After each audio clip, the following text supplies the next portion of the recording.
I often say that my role in a technical leadership position is to hire really smart people and then just get out of their way. Let them do what they're brilliant at doing. The key to that, though, comes in giving them a why, giving them a purpose to focus their way on the direction and the goals of not only the department, but also the company as a whole. The easiest way and the most effective way that I've found to be able to do that and to provide that why for their work is transparency. There needs to be transparency all the way up and down the company leadership stack, from the vision at the very top through the strategy down to the people who are actually making the magic happen. Welcome to the Tech Show, and we're here today with Jon Santee, VP of Technology, and I'm Aziza from Focus GTS. Hi, Jon. Welcome. Thanks. It's so nice to have you. We're really excited from all the conversations we had on LinkedIn, a little bit back and forth. First off, thank you very much for having me this morning. And just to do the little disclaimer that we all have to have, everything that I'm saying here is my thoughts and doesn't represent my employer in any way. So I know that it's right in your headline. You love Disney. What's your favorite Disney movie? So, gosh, asking somebody who is a Disney fanatic what their favorite Disney movie is kind of like asking a parent who their favorite kid is. Wow, that's a difficult one to do. Well, let's break it into their segments. I can do it this way. From the classic Disney world, it's definitely Beauty and the Beast. From the Pixar world, it's going to have to be Coco. Love the visuals on that one.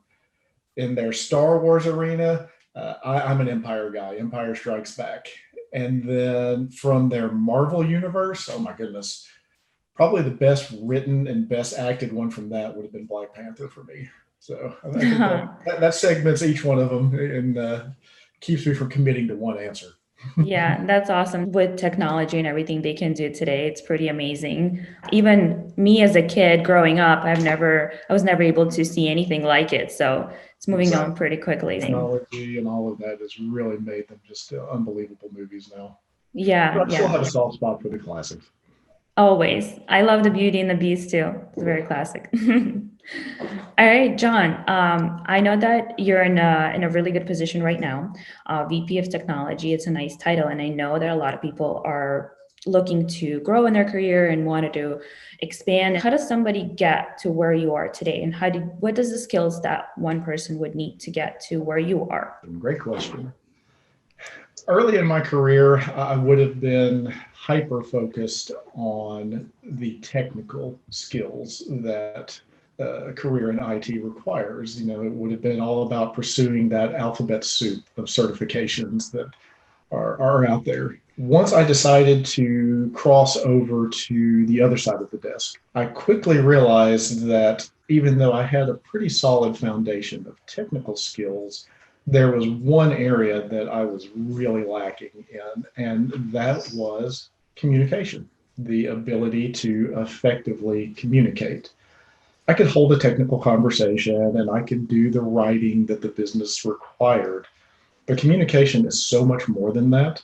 It's this ability to listen and not listen to respond, but listen to understand. That's a really key piece of it. It's also understanding how to ask questions and when is the proper time to ask questions and speak versus listening.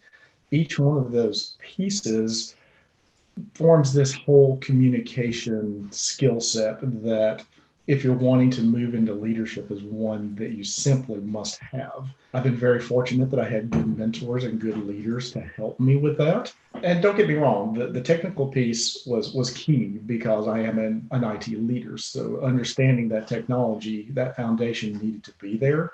But to move over and take on a leadership role, communication is probably the number one skill that you need to work on constantly, because it's what allows you to then bridge the gap between the technical world that you live in and the business world that you live in. Yeah, I could definitely agree with that. We also have a lot of the recruiters in house who we look for technology people and we staff technology people. And what happens is that they have all the technical skills, but at the end of the day, a lot of our clients do look for those soft skills, and communication being number one because it's super, super important in the field.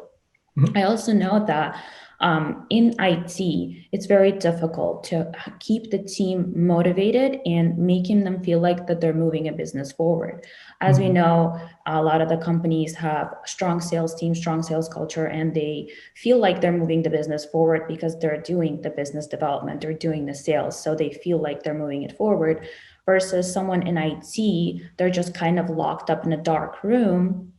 And how do you make your team feel like they are moving the business forward? How do you make them feel like that they're making progress? So you're going to notice a theme in my answers, and that again really has a root in communication.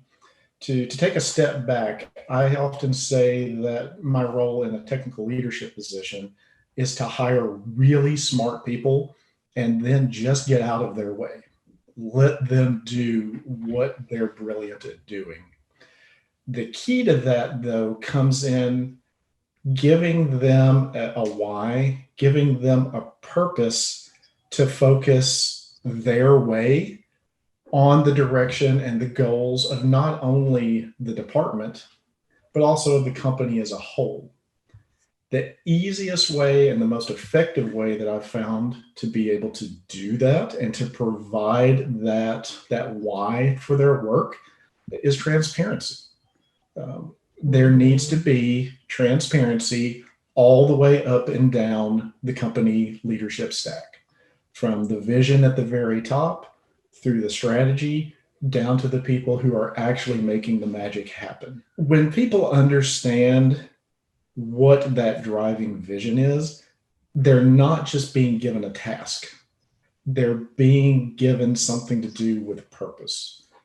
And they understand that, they're not just being asked to create a widget, they're not just being asked to close a ticket, they're being asked to help somebody achieve a bigger goal. To achieve that goal, there has to be that understanding of why it's a goal to begin with. And that's all about the transparency of communication. The flip side of that, there has to be transparency in the other direction, from the front line back up through the leadership groups. That is really founded on trust. And trust comes from, again, that transparent communication, knowing that they can give you the good news, the bad news, the ugly news, the great news, and all of it's going to be taken in stride where you're going to stand beside them when they need it. You're going to give them that hand up when they need it. When you've got that going up and down from your very frontline people, the newest ones in the door, through the most senior of leadership, and that transparency and that trust is there, it makes it so much easier for everybody to become engaged in what this vision is. Yeah, I definitely agree with you. I think communication is a big part. Just having people understand that they're a part of something whenever they do a task, that it's not just a task, that it's connected to a bigger vision and their work is going to impact someone else's work and so forth down the line. So that's definitely a good point. Rumor has it that you have 100% retention rate on your team. So how do you do that? What's your secret sauce? So that is definitely something that I wear as a huge badge of honor, but I need to put an asterisk on it, and let's dig into the fine print just a little bit before I give myself too much of a pat on the back. I have a 100% retention rate of people that my teams and I have interviewed and brought into our teams. So that's the little asterisk on that. There's no one key to making that happen. There's a lot of little bits and pieces. The foundation of it, I've already spoken on. It's the communication and the transparency and the trust that all of that brings. They've got to know that you're honest with them, they can be honest with you, and you're fostering this environment where everybody's going to be working together. Doesn't necessarily mean everybody's going to be agreeing, but everybody can still work together and get something focused and something done. Beyond that, though, as a leader, it's my job to reward the talent and the good effort. And that can be through ensuring that they're getting paid fairly. That can be through kudos and recognition. That can be through making sure that they've got a good, steady supply of technical challenges to work on, that they're not getting stale, that their skills aren't being left kind of off to the wayside. It's my job to go and fight for those and to get those opportunities for them. Speaking of opportunities, I have been very fortunate in my career to have people who have come in early in stages in their professional journey and have gained experience, gained education, gained skills. And through that process, they've realized that they're this area, that area that they really enjoy, that they wanted to focus on more. If that's not being part of my team, it's my responsibility to then advocate for them to get that new opportunity where their interest lies. And I've been very fortunate to help several team members in the past stay within our company, but be able to move into a role that more fits where their experience and their skills have grown to. And for me, that's not a loss. That is a win when you can help somebody make that next step and keep that knowledge set and that experience within your company rather than them taking it somewhere else is a huge win. The last piece of it is, think about all the chaos that we have going on in our lives right now. Yeah, definitely a lot going on right They now. are not immune from that. They are human just like the rest of us. They need to know that I'm going to be standing there beside them. I'm going to be helping them, that the flexibility that these times are requiring right now are there for them so that they can take care of the things that they need to do in addition to being a fantastic professional. When you put all of those things together, you end up with a group of people who are ready to walk the path with you. And I use the word with very specifically because I'm not standing off to the side watching them walk. I've got to be there on the path with them, clearing the obstacles. When we come to a fork, helping to guide them down which fork we take. You put all of those pieces together, though, and you end up with a team that wants to work together, wants to stay together, and it becomes this almost a feedback loop of their success begets more success, which gets more success. And as you get more success, you get more engaged, which we spoke about before. And it drives this desire to stay together as a team. Yeah, I definitely where you see where you're coming with that. So we also have this, I'm not sure if you've heard of this, Tony Robbins' 6 human needs, right? So I don't remember 6 of them, but I'm going to try to list at least most of them. So each human being has 6 needs. And from his philosophy is that they have 2 top ones that are most important.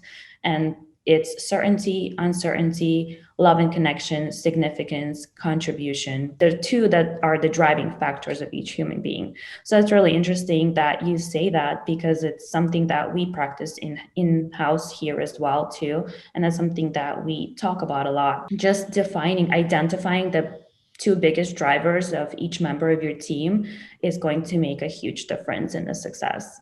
So it's definitely interesting how you said it, but you said it in different words. I just want to finish off with the final question of, if you were 18 years old and you went back to your past self right now, what would the advice would you give yourself?